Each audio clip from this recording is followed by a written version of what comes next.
Guys, welcome back to Click Academics. In today's video, I'm going to be teaching you guys how to solve this exponential equation. So we have a to the power of a is equal to 2 to the power of 8. Now 8, this is the same thing as 4 times 2, right? So now I'm going to write this as a to the power of a is equal to 2 to the power of 4 times 2. And now, if we have something in the form a to the power of m times n, we could write this as a to the power of m to the power of n. Or we could also write this as a to the power of n to the power of m. It doesn't matter the order because they're both being multiplied, and multiplication order doesn't matter. So now I'm going to write this as a to the power of a is equal to 2 squared to the power of 4. Now, if we have something in the form a to the power of m to the power of n, this is equal to a to the power of m times n. So this would equal 2 to the power of 2 times 4. However, I am not going to do that. I'm simply going to solve what's in the parentheses. So 2 squared, and that is equal to 4. So now I have 4 to the power of 4 is equal to a to the power of a. Now, if we have something in the form x to the power of x is equal to y to the power of y, and this means that x is equal to y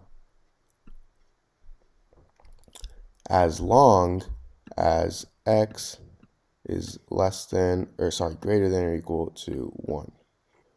So in this case, a is equal to 4.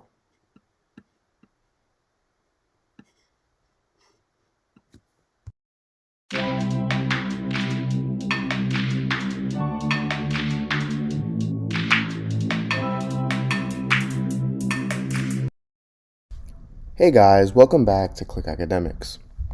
In today's video, I'm going to be teaching you guys how to solve this exponential equation. So we have 2 to the power of x is equal to 0. Now what I'm first going to do is I'm going to take the log on both sides. So now I have log 2 to the power of x is equal to log 0. Now, if I have something in the form log a to the power of b, this is equal to b times log a, because I can actually move this exponent b to the front of the logarithm. So this is actually an important property of logarithms, and I'm going to use this property on log 2 to the power of x.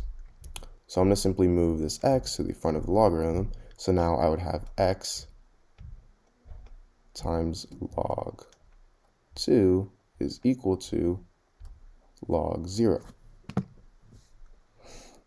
Now we want to isolate x, obviously, so I'm going to divide both sides by log 2.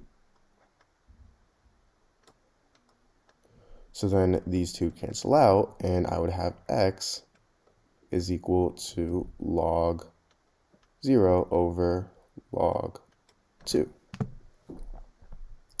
However, log 0 over log 2, this is equal to, first off, log 2 is equal to 0.301. However, log 0, this is actually undefined.